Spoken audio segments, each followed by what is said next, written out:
এর নবীর উম্মতের দল, ভালো করে শোনো, ভালো করে বুঝো। আমার তোমার নবী রাহমাতাল লিল আলামিন, বড় দয়ার নবী, বড় মায়ার নবী রাহমাতাল লিল আলামিনের মা হযরত আমেনা বলেন, আমার সন্তান যখন আমার গর্ভের মধ্যে ছিল, আমার সন্তান যখন আমার গর্ভের মধ্যে ছিল, কোন একটা বুজুর্গ আমার স্বপ্নে বলিয়া দিল, ওরে আমেনা, তোমার গর্ভে যেই সন্তান আছে, এই সন্তান যেই সেই সন্তান নয়, এই সন্তানটা হলো ইস উম্মত কা সরদার হায়, এই সন্তানটা এই উম্মতের সরদার হবে। সুবহানাল্লাহ। আল্লাহ রাব্বুল আলামিন প্রত্যেক নবী ও রসুলকে কিতাব দিয়েছেন। এর মাঝে সবচেয়ে বড় কিতাব হলো চারটা। এক নাম্বার হলো তাওরাত, দুই নাম্বার জাবুর, তিন নাম্বার ইনজিল, চার নাম্বার হলো কোরআন। তাওরাত, জাবুর, ইনজিল যদি এক দাড়ি পাল্লায় রাখা হয়, আর মহাগ্রন্থ আল কোরআনকে যদি আর এক দাড়ি পাল্লায় রাখা হয়, তাহলে কোরআন যেই দাড়িপাল্লায় থাকবে, সেই দাড়িপাল্লার ওজনটাই ভারী হয়ে যাবে। সুবহানাল্লাহ। কোরআন অনেক দামি একটা কিতাব। রাহমাতাল লিল আলামিন বলেন, কেউ যদি কোরআনুল কারীম থেকে একটা হরফ তেলাওয়াত করে, একটা হরফ উচ্চারণ করে, রাহমাতাল লিল আলামিন বলেন, বান্দা বান্দির আমলনামায় 10টা করে নেকি দান করে দেয়। সুবহানাল্লাহ। রাসূল বলেন, লা আকুলু, আমি এটা বলি না, আলিফ লাম মিম, আল্লাহু আকবার বলেন।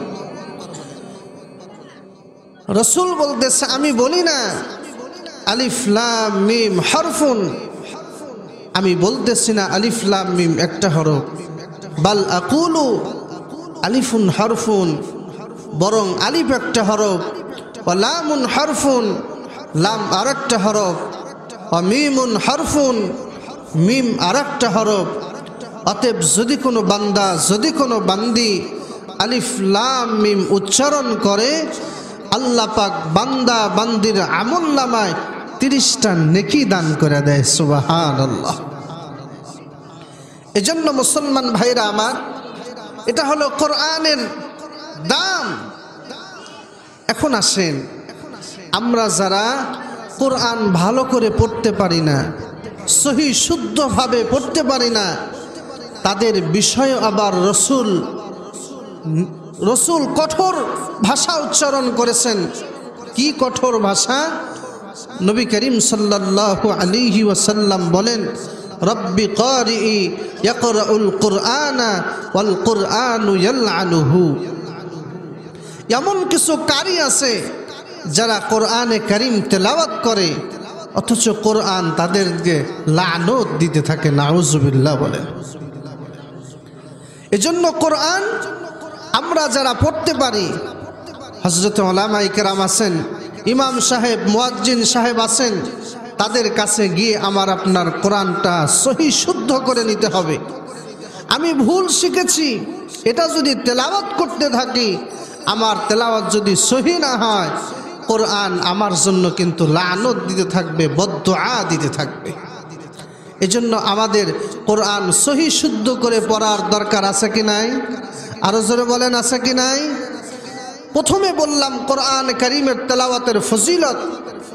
2 নম্বরে কোরআন তেলাওয়াত কারণে ওয়ালাকেও কোরআন লানত দিতে থাকে। 3 নম্বর হলো যারা কোরআন পারি না, তেলাওয়াতও করি না, রাসূল বলেন, ইন্নাল্লাযী লাইসা ফি জাওফিহি শাইউম মিনাল কুরআনি কাল বাইতিল খরিব। যার সিনায় কোরআনুল কারীমের তেলাওয়াত নাই, তার সিনাটা হলো বিরান মাটির ঘরের মতো। মুহতারাম হাজিরিন, বালুময় জায়গায় যদি একটা ঘর থাকে, যেখানে কোনো মানুষ বসবাস করে না, ওই ঘরের মধ্যে সাপ বিচ্ছু যাবে কি যাবে না? সাপ বিচ্ছু যাবে।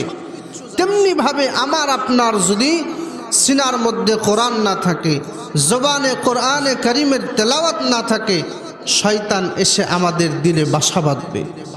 যখন শয়তান এসে আমার আপনার দিলের মধ্যে বাসা বাঁধবে, তখন আমার দ্বারায় মিথ্যা কথা হবে, আমার দ্বারাই গীবত হবে, আমার দ্বারাই মুনাফিকি হবে, আমার দ্বারা আমানতের খিয়ানত হবে, আমার দ্বারাই ওয়াজ মাহফিল বন্ধ হবে, আমার দ্বারাই রসুলের বিরুদ্ধে কথা হবে, আমার দ্বারাই আল্লাহর কোরআনের বিরুদ্ধে কথা হবে। যদি আল্লাহর ভয় না থাকে, বাংলার জমিনের মুসলমানের মধ্যে যদি কোনো বান্দার তেলাওয়াত যদি না থাকে, ওই ব্যক্তি বাংলার জমিনের নাস্তিক মুরতাদ হবে। কথা বলেন ঠিক কিনা? কারণ তার দিলের ভিতরেতে কোরআন নাই, জবানে কোরআন নাই। এজন্য মুহতারাম হাজিরিন, তিনটা কথা বললাম। এক নাম্বার, কোরআনুল কারীমের দাম। কোরআনুল কারীম তেলাওয়াত করলে লাভ। আবার কিছু কোরআনে কারীমের তেলাওয়াতকারী আছে যাদেরকে কোরআন বদদুআ দিতে থাকে। তিন নাম্বার, যদি কোরআনে কারীম না পারি, জবানে যদি না পড়ি, আমার আপনার দিলে শয়তান এসে বাসা বাঁধবে। মুসলমান ভাইরা আমার, বন্ধুরা আমার, এখন কিছু আলোচনা শুনবো আমরা কোরআনকে কোরআন বলে ডাকি।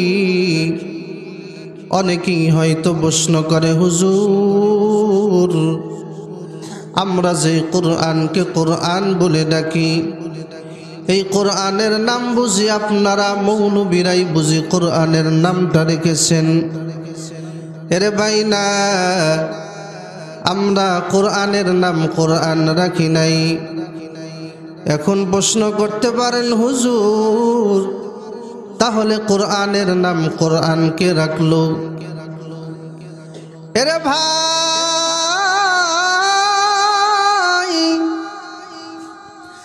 আপনি কোরআনকে জিজ্ঞাসা করেন, গো কোরআন, তোমার নাম কি?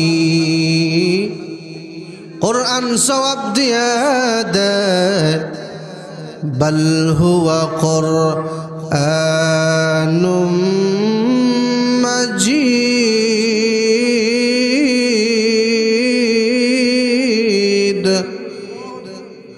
কোরআন বলে দেয়, আমার নাম হলো কোরআনে মাজিদ। এরপরে দিলে প্রশ্ন হতে পারে, হুজুর, কোরআন সে দুনিয়াতে আসছে, আসার আগে কোরআন কোথায় ছিল? কোরআনের বাড়ি কোথায়? এরে মুসলমান ভাইরা আমার, বন্ধুরা আমার, পর্দার আড়ালে আমার সম্মানিতা মা ও বোনেরা, কোরআনকে প্রশ্ন করলে যদি বলা হবে, কোরআন তোমার বাড়ি কোথায়? কোরআন জবাব দিয়ে দেয়, ফি লাউহিম মাহফুজ।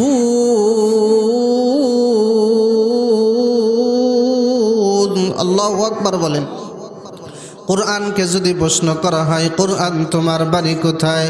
কোরআন জবাব দিয়ে দেয়, আমার বাড়ি হলো লাউহে মাহফুজে।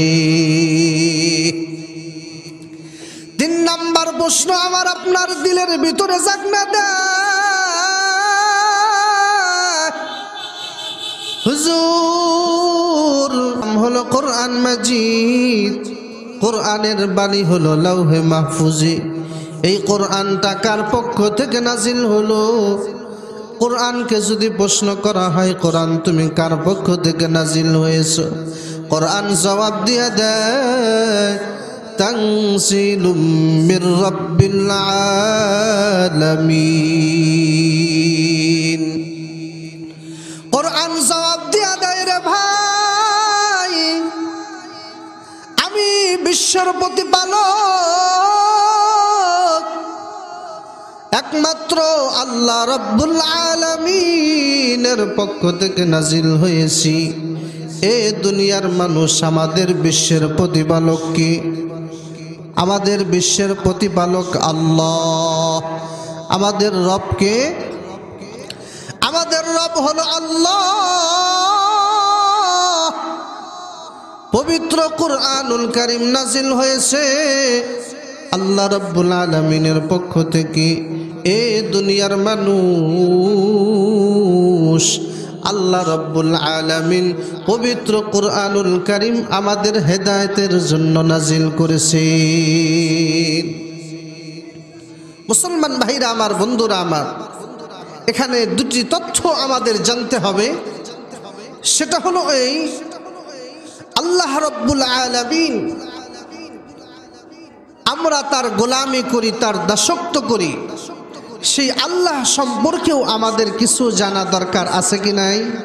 আছে। সম্মানিত হাজিরিন, মিসাল দিলে ভালো করে বুঝবেন।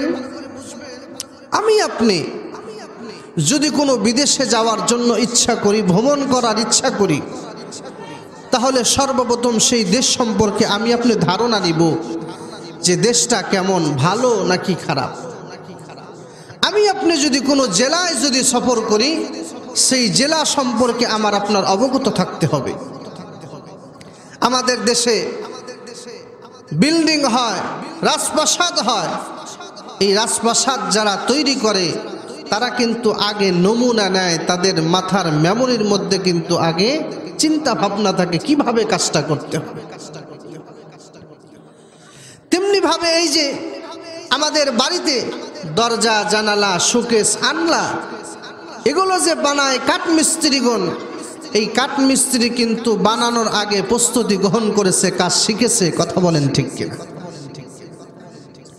তেমনি ভাবে আমি আপনি যেই আল্লাহর গোলামি করি, যেই আল্লাহর দাসত্ব করি, যেই আল্লাহর কুদরতি পায়ে সেজদা করি, সেই আল্লাহ সম্পর্কেও আমাদের কিছু তথ্য জানা থাকা দরকার আছে কি নাই? আরো জোরে বলেন, আছে কি নাই? আছে। তাহলে আসেন, আমাদের মালিককে, আমাদের রবকে, আমাদের রবের পরিচয় আল্লাহ পাক নিজেই পবিত্র কুরআনুল কারীমের মধ্যে ঘোষণা করে দিয়েছেন। সূরাতুল বাকারার 22 নম্বর আয়াতের মধ্যে আল্লাহ তাআলা বলেন, আল্লাযী জাআলা লাকুমুল আরদা ফিরাশান ওয়াস সামাআ বিনাআ। আমার আপনার মালিক সে, যেই আল্লাহ রাব্বুল আলামিন আমাদের জন্য জমিনটাকে বিছানা বানায়া দিছেন।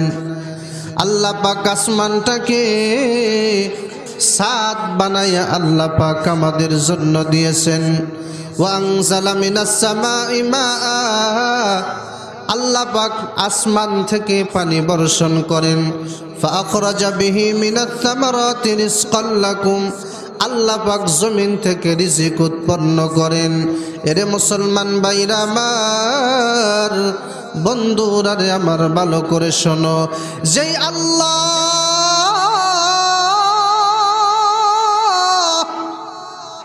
জমিনটারে বিছানা বানায়া দিছে, যেই আল্লাহ রাব্বুল আলামিন আসমানটারে ছাদ বানায়া দিছে, আসমান থেকে আল্লাহ পাক পানি বর্ষণ করে, জমিন থেকে আল্লাহ পাক রিজিক উৎপন্ন করে, ওই মালিকের সাথে কখনো কাউকে শরীক করা যাবে না।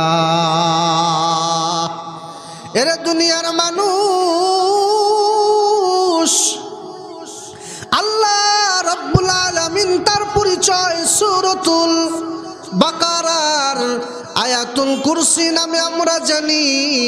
আয়াতুল কুরসির মধ্যে মালিকের পরিচয় তুলে ধরে, আল্লাহু লা ইলাহা ইল্লা হুয়াল হাইয়ুল কাইয়্যুম, আল্লাহ ছাড়া কোনো মাবুদ নাই, তিনি হলেন চিরঞ্জীব। লাহু মা ফিস সামাওয়াতি ওয়া মা ফিল আরদ, আসমান এবং জমিনের মধ্যে যা কিছু আছে সব কিছু কার?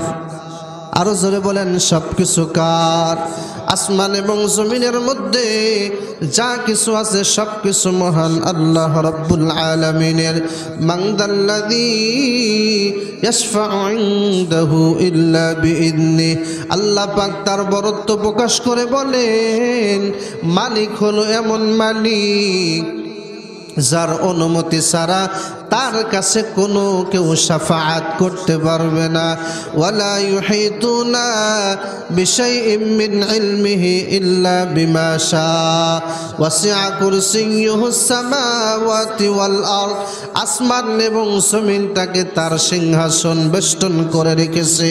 ওয়ালা ইয়াউদুহু হিফযুহুমা, এটা বেষ্টন করে রাখা আল্লাহ পাকের কাছে কোনো কঠিন না, আল্লাহ পাকের কাছে সহজ।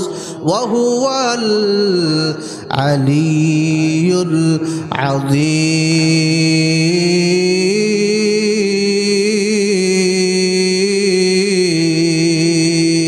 আল্লাহু আকবার।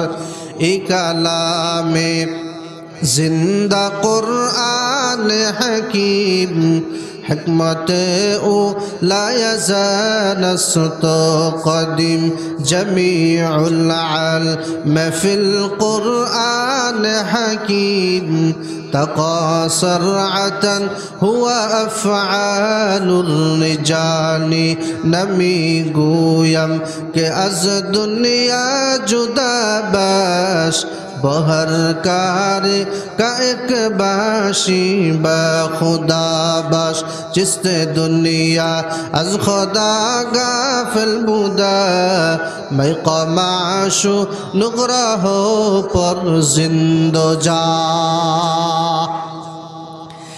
ارے بھائی رامار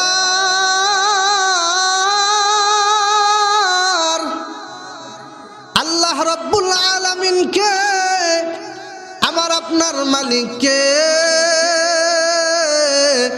আল্লাহ তাআলা পবিত্র কুরআনুল কারীমের সূরাত আলে ইমরানের 25 নম্বর আয়াতে আল্লাহ রাব্বুল আলামিন বলেন, মালিকাল মুলকি তুতিল মুলকা মান তাশা ওয়া তানসিউল মুলকা মিম্মান তাশা। আমার আপনার মালিক তো হলো সে যেই আল্লাহ ইচ্ছা করলে কাউকে সিংহাসনে বসাইতে পারে, বাদশা বানাইতে পারে। আবার আল্লাহ যদি ইচ্ছা করে গো, আল্লাহ রব্বুল আলামিন মুহূর্তের মধ্যে সিংহাসনে বসেওয়ালা বাদশাকে রাস্তার ফকির বানাইতে পারে। কথা বলেন ঠিক কিনা? আমার আপনার মালিক ইচ্ছা করলে আল্লাহ পাক ক্ষমতা দিতে পারে, আবার ইচ্ছা করলে আল্লাহ পাক ক্ষমতা কিন্তু ছিনায় নিতে পারে। এজন্য দুনিয়ার বাহাদুর, টাকার মালিক হইয়া টাকার তুমি বাহাদুরি করিও না।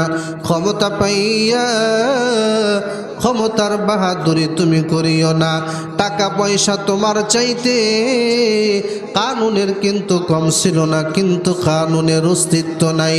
তোমার চাইতে ক্ষমতা ফিরাউনের কম ছিল না, আজকে দেখো ফিরাউনের কোনো অস্তিত্ব নাই।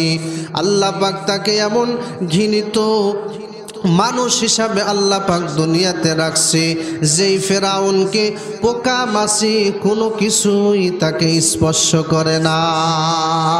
ফেরাউনের লাশটা দেখো মিশর জাদুর ঘরে, খায় না মাটি পোকা মাছি সবাই ঘৃণা করে, খায় না মাটি পোকা মাছি সবাই ঘৃণা করে। এ দুনিয়ার মানুষ আল্লাহ পাক ইচ্ছা করলে আপনাকে রাজত্ব দিতে পারে, আবার মুহূর্তের মধ্যে আপনাকে রাস্তার ফকির বানাইতে পারে। এরে দুনিয়ার মানুষ আমার আপনার মালিককে আল্লাহ রাব্বুল আলামিন বলেন, وتعز من تشاء وتذل من تشاء بيدك الخير إنك على كل شيء قدير। আল্লাহ পাক ইচ্ছা করলে আপনাকে আমাকে সম্মান দিতে পারে, আবার ইচ্ছা করলে আল্লাহ রাব্বুল আলামিন আপনাকে আমাকে বেইজ্জতি করতে পারেন। কথা বলেন ঠিক কিনা? এরে দুনিয়ার মানুষ, আমি বলতেছিলাম আমাদের মালিককে আল্লাহ রাব্বুল আলামিন পবিত্র কুরআনুল কারীমের মধ্যে বলেন, তুলিজুল লাইলা ফিন নাহারি ওয়া তুলিজুন নাহারা ফিল লাইল। আমার আপনার মালিক তো সে যে রাতের মধ্যে দিন ঢুকাইতে পারে, দিনের ভিতরে রাত ঢুকাইতে পারে। এখন বোঝার জন্য বড় কঠিন, আমি একটু মিসাল দিলেই ভালো করে বুঝতে পারবেন। বর্তমান আমরা নামাজ পড়ি হলো 4টায়, আসরের নামাজ পড়ি আমরা 4টায়, মাগরিবের নামাজ পড়ি 5:15, 5:30। আজকে যেমন 5:30টায় মাগরিবের নামাজ পড়ছি, আর কিছুদিন যখন আসবে তখন আসরের নামাজ পড়ব আমরা 5:30। এশারের নামাজ পড়ছি আমরা 7টায়। কিছুদিন সামনে আসবে নামাজ আমরা মাগরিব পড়ব 7টায়। এখন দিনের ভিতরে রাত চলে এসেছে, সামনে যেই সময়গুলো আসবে রাতের মধ্যে দিন চলে আসবে। এজন্য মুসলমান ভাইরা আমার, বন্ধুরা রে আমার, আল্লাহ পাক হলো দিনের মধ্যে রাত ঢোকায়, রাতের মধ্যে দিন ঢোকায়। এটাই হলো আমার আপনার মালিকের পরিচয়। সর্বশেষ কথা হলো মুসলমান ভাইরা আমার, বন্ধুরা রে আমার, ইন্নাল্লাহা আলা কুল্লি শাইইন কাদির। সব কিছুর উপরে আল্লাহ রাব্বুল আলামিন শক্তি রাখে। এটাই হলো আমার আপনার রব আল্লাহ। এরা মুসলমান ভাইরা আমার, বন্ধুরা আমার, আলোচনা আর লম্বা হবে না, আলোচনা শেষ হয়ে যাবে। যেহেতু এলাকাবাসীর দিলের ভিতরে আল্লাহ পাকের কোরআনের মহাব্বত আছে, তারা হয়তো ফজরের নামাজ পড়বে জন্য লোকজন একটু কম এসেছে, ফজরের নামাজ জামাতের সাথে পড়বে, এজন্য মাহফিলটাও বেশি রাত পর্যন্ত হবে না, তাড়াতাড়ি শেষ হয়ে যাবে। কথা বলতেছিলাম, কোরআনের নাম কোরআন মাজিদ, কোরআনের বাড়ি হলো লাউহে মাহফুজ। কোরআন নাজিল হয়েছে আল্লাহ রাব্বুল আলামিনের পক্ষ থেকে, কোরআন নাজিল হয়েছে নাজালা বিহির রূহুল আমিন, জিব্রাইল আমিনের মাধ্যমে। নাজিল কার উপর হয়েছে? আমার আপনার নবী রাহমাতাল লিল আলামিন, নুজ্জিল আলা মুহাম্মদ সাল্লাল্লাহু আলাইহি ওয়াসাল্লামের উপরে আল্লাহ পাক কোরআন নাজিল করেছেন। মুসলমান ভাইরা আমার, বন্ধুরা আমার, যেই নবীর উপরে আল্লাহ তাআলা পবিত্র কুরআনুল কারীম নাজিল করেছেন, ওই নবী বড় দামি নবী। কেমন দামি নবী? রাহমাতাল লিল আলামিন বলে আমার আপনার নবী হলো ইমামুল মুরসালিন। আল্লাহ রাব্বুল আলামিন দুনিয়াতে যত পয়গম্বর প্রেরণ করেছেন, সকল পয়গম্বরের ইমাম হিসাবে বানাইছেন আমার আপনার নবী রাহমাতাল লিল আলামিনকে। এর দুনিয়ার মুসলমান, আমার আপনার নবী কেমন দামি! আমার আপনার নবীকে বলা হয় সাইয়্যিদুল মুরসালিন। আমার আপনার নবী এমন নবী, আল্লাহ পাক দুনিয়াতে যত পয়গম্বর পাঠাইছে, সকল পয়গম্বরের সরদার হলো আমার আপনার নবী। এর নবীর উম্মতের দল। আমার আপনার নবী কেমন নবী, কেমন দামি নবী! আমার আপনার নবীকে বলা হয় শফিউল মুজনিবিন। আমার আপনার নবী হলো গুনাহদের শাফাআত করনেওয়ালা। আমার আপনার নবীকে বলা হয় খাতামুন নবীন। আল্লাহ পাক পয়গম্বর হযরত আদম আলাইহিস সালাতু ওয়াস সালাম থেকে নিয়ে ঈসা আলাইহিস সালাতু ওয়াস সালাম পর্যন্ত যত পয়গম্বর নাজিল করেছে, আর আমার নবীকে নাজিল করার মাধ্যমে আল্লাহ পাক নাজিল করার বন্ধ করে দিয়েছেন। রাহমাতাল লিল আলামিন বলেন আনা খাতামুন নবিয়্যিন লা নবিয়্যা বাদি। রাহমাতাল লিল আলামিন বলেন আমি হলাম শেষ নবী, আমার পরে কোনো সার নবী আসবে না। এজন্য মুসলমান ভাইরা বন্ধুরা রে, আমার নবী হলো ইমামুল মুরসালিন, আমার নবী হলো সাইয়্যিদুল মুরসালিন, আমার নবী হলো শাফিউল মুজলিমিন, আমার নবী হলো খাতামুন নবীন। আমার তোমার নবী কেমন দাম, রাহমাতাল লিল আলামিন নিজেই বলে ইন্নাল জান্নাতা হুররিমাত আলাল আম্বিয়া হাত্তা আদখুলুহা। রাহমাতাল লিল আলামিন বলেন আমি নবী এমন একজন নবী আল্লাহ পাক হযরত আদম আলাইহিস সালাতু ওয়াস সালাম থেকে নিয়ে হযরত ঈসা আলাইহিস সালাতু ওয়াস সালাম পর্যন্ত যত পয়গম্বর আল্লাহ রাব্বুল আলামিন দুনিয়াতে প্রেরণ করেছেন, ওই সমস্ত নবী পয়গম্বর যদিও তারা আমার পূর্বে আল্লাহ পাক তাদেরকে প্রেরণ করেছিল, আমার পূর্বেই তাদেরকে দুনিয়া থেকে নিয়ে গেছে। হে আমার উম্মতেরা ভালো করে শুনে রাখো, আমি নবী কেমন দামি, যদিও তারা আগে দুনিয়া থেকে বিদায় নিয়ে চলে গেছে, কিন্তু আল্লাহ রাব্বুল আলামিন আমি নবী মুহাম্মদ যেই পর্যন্ত জান্নাতে প্রবেশ না করব ততক্ষণ পর্যন্ত আল্লাহ পাক কোন নবী পয়গম্বরকে জান্নাতে প্রবেশ করাবে না। সৈয়দুল কাউনাইন খাতমুল মুরসালিন আখিরা মাদবুয়াদ ফখরুল আউয়ালিন শুদ ওয়াজুদাস রাহমাতাল লিল আলামিন মসজিদ ও শুদ হামারো ये ज़मीन मस्जिद ও শুদ হামারো ये ज़मीन। এর নবীর উম্মতের দল, আমার তোমার নবী কেমন দামি কেমন বরকতি নবী, এর নবীর উম্মতের দল, ভালো করে শোনো ভালো করে বুঝো, আমার তোমার নবী রাহমাতাল লিল আলামিন বড় দয়ার নবী, বড় মায়ার নবী রাহমাতাল লিল আলামিনের মা হযরত আমেনা বলেন আমার সন্তান যখন আমার গর্ভের মধ্যে ছিল, আমার সন্তান যখন আমার গর্ভের মধ্যে ছিল, কোন একটা বুজুর্গ আমার স্বপ্নে বলিয়া দিল, ওরে আমেনা তোমার গর্ভে যেই সন্তান আছে এই সন্তান যেই সেই সন্তান নয়, এই সন্তানটা হলো ইস উম্মত কা সরদার হয়, এই সন্তানটা এই উম্মতের সরদার হবে। সুবহানাল্লাহ। এর নবীর উম্মতের দল,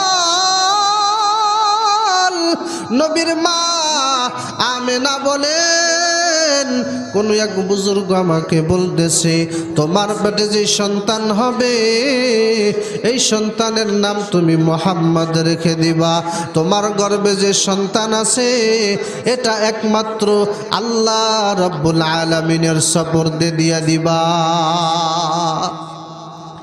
এরা মুসলমান ভাইরা আমার, বন্ধুরা আমার, আল্লাহ রাব্বুল আলামিন আপনাকে আমাকে বড় দৌলত বড় নবীর উম্মত হিসাবে আল্লাহ পাক দুনিয়াতে আমাকে আপনাকে প্রেরণ করেছে। এর নবীর উম্মতের দল, যদি আতরওয়ালার সাথে কেউ থাকে আতর আতর বাসনা তাকে বলে, কেউ যদি সিগারেট খানেওয়ালার সাথে থাকে তাকে সিগারেট গন্ধ তার থেকে বের হয়। এর নবীর উম্মতের দল, আমি আপনি হলাম সবচাইতে বড় নবীর উম্মত।